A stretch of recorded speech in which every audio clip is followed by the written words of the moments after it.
Have you ever wondered what could possibly spark a rebellion?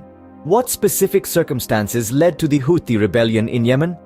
The origins of the Houthi rebellion, also known as the Ansarullah movement, can be traced back to the 90s. The Houthis, a group belonging to the Zaidi sect of Shia Islam, felt marginalized and disenfranchised in Yemen's largely Sunni political landscape. Their grievances were not just religious, they also felt economically sidelined and resented the corruption and nepotism they saw in the government. In the early days, the Houthi movement was more about advocacy than armed conflict. They sought greater autonomy, a fair share in Yemen's resources, and an end to what they perceived as the government's pro-Western and pro-Saudi policies. But over time, their peaceful protests met with increasingly violent responses from the government. As we move into the new millennium, the situation escalated. In 2004, the Yemeni government, under President Ali Abdullah Saleh, launched a military campaign against the Houthis. This marked the beginning of a series of wars, known as the Sadr Wars, that would last for the next 6 years. The Houthis were not merely passive victims of state aggression. They too engaged in attacks, capturing territories, and even staging a coup in 2014 that led to the current civil war. The Houthis' actions were driven not just by their grievances, but also by a desire for power and influence. Regionally, the rebellion didn't happen in a vacuum. The dynamics involving Iran and Saudi Arabia, two regional powerhouses, played a significant role in shaping the conflict. On one hand, the Houthis have been accused of being Iran's proxies, a charge they deny. On the other hand, Saudi Arabia has been deeply involved in the conflict, leading a coalition against the Houthis since 2015. Understanding the root cause of the rebellion is the first step in unraveling this complex conflict. So, as we delve deeper into the nuances of the Houthi rebellion, remember this: like any conflict, the Houthi rebellion is a product of its unique mix of political, religious, and strategic factors. How did a group with grievances evolve into a powerful rebel force? What role did power and influence play in the Houthi rebellion? The Houthi rebels, named after their founder, Hussein Badruddin al-Houthi, began as a theological movement preaching peace in the early 90s. However, as the years passed, the group's objectives evolved, driven by a desire for power and influence. They were no longer content with being on the periphery of Yemen's political landscape. The Houthis strategically exploited the weak central government and the general state of chaos in Yemen. They expanded their influence by capitalizing on popular discontent with corruption and poor governance. By positioning themselves as champions of the underprivileged, they managed to gain control over key territories, including the capital, Sana'a, in 2014. Their ascendancy wasn't just about exploiting domestic issues, though. They also responded to external interventions, particularly from their northern neighbor, Saudi Arabia. The Saudi-led coalition's intervention in Yemen, which began in 2015, was seen by the Houthis as a direct threat to their survival. In response, they ramped up their military capabilities, leading to a destructive conflict that's now lasted for nearly a decade.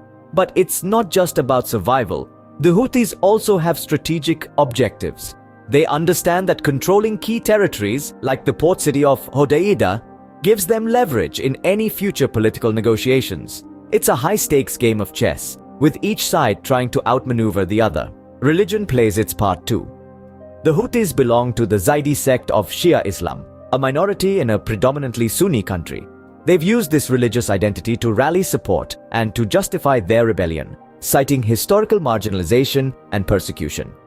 So, it's clear that the Houthi rebellion is a complex mix of political grievances, desire for power, strategic maneuvering, and religious ideology.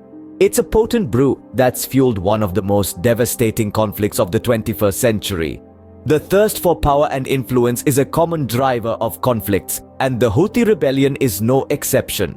How have regional powers influenced this local conflict? What are Iran and Saudi Arabia's stakes in the Houthi rebellion?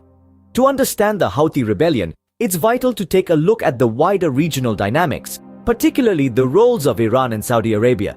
These two regional heavyweights, each representing different sects of Islam and competing for influence in the Middle East, have significant stakes in Yemen's conflict.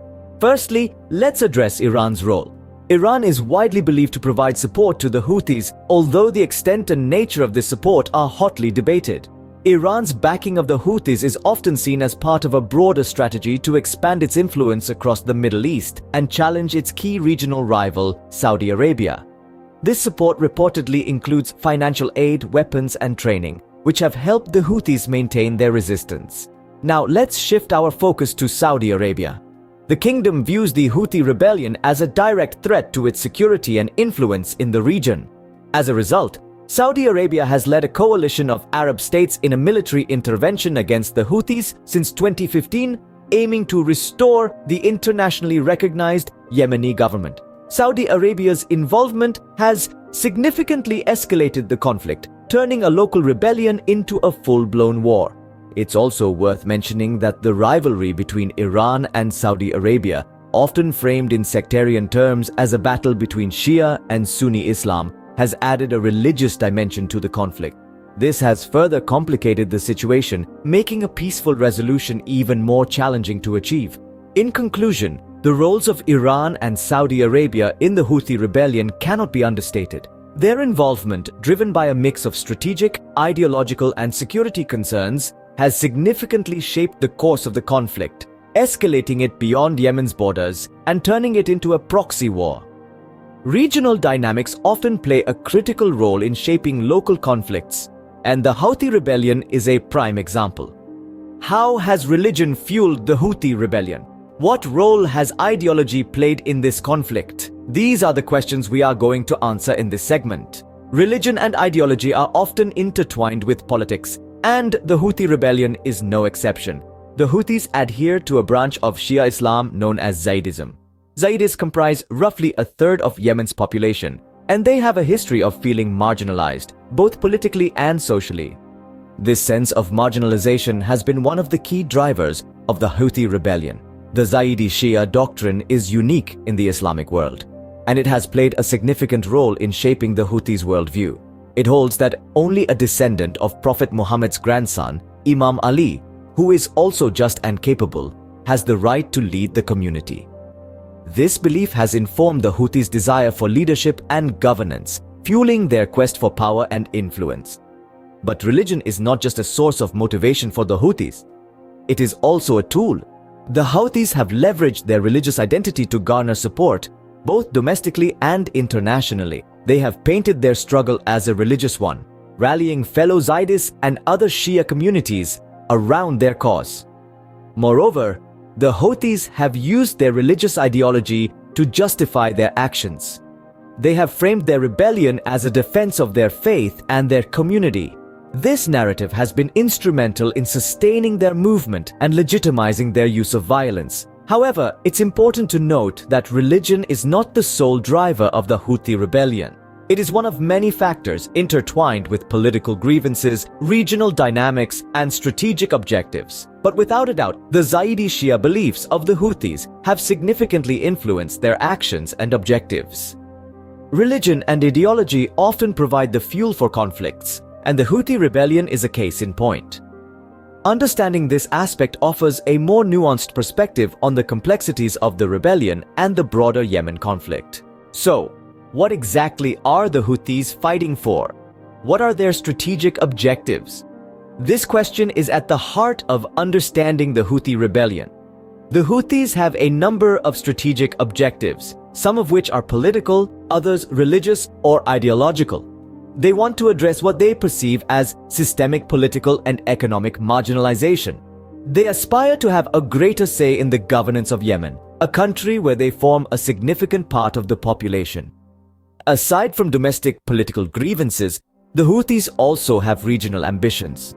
They've positioned themselves as a counterforce to Saudi Arabia's influence in Yemen and the broader Middle East. The rebellion is in part a rejection of what they see as foreign meddling in their country's affairs. Moreover, the Houthis have a religious and ideological agenda. As followers of Zaydi Shi'ism, they want to protect their community's interests and secure its place in Yemen's socio-political fabric.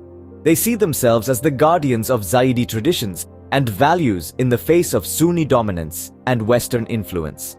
The Houthis also champion resistance to external intervention. They've responded to Saudi-led military action with a campaign of cross-border attacks, drone strikes, and missile launches.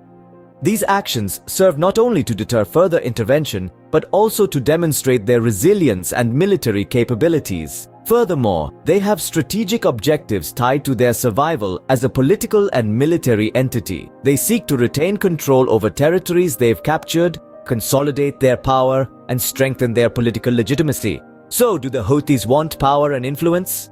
Yes. Are they driven by religious and ideological factors? Absolutely. Do they reject foreign intervention?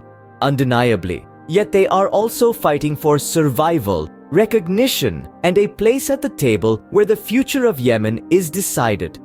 Understanding the strategic objectives of a conflict is key to finding potential solutions. The Houthi rebellion, like all conflicts, is driven by a complex mix of factors, all of which need to be understood to navigate a path to peace. Now that we've explored the different layers of the Houthi rebellion, what are the key takeaways from our discussion today? The Houthi rebellion is not a black and white issue. It's a complex web of political grievances, power struggles, and regional dynamics. The Houthis' rise to power is fueled by not only a desire for influence, but also deep-seated political dissatisfaction. Regional dynamics involving Iran and Saudi Arabia further complicate matters, with each side using the conflict to advance their strategic objectives. Religion and ideology play a pivotal role in shaping the rebellion, adding another layer of complexity. The Houthis' actions are not random, but carefully calculated responses to external interventions and strategic objectives. It's a chess game of power, influence, and survival in a region marked by instability.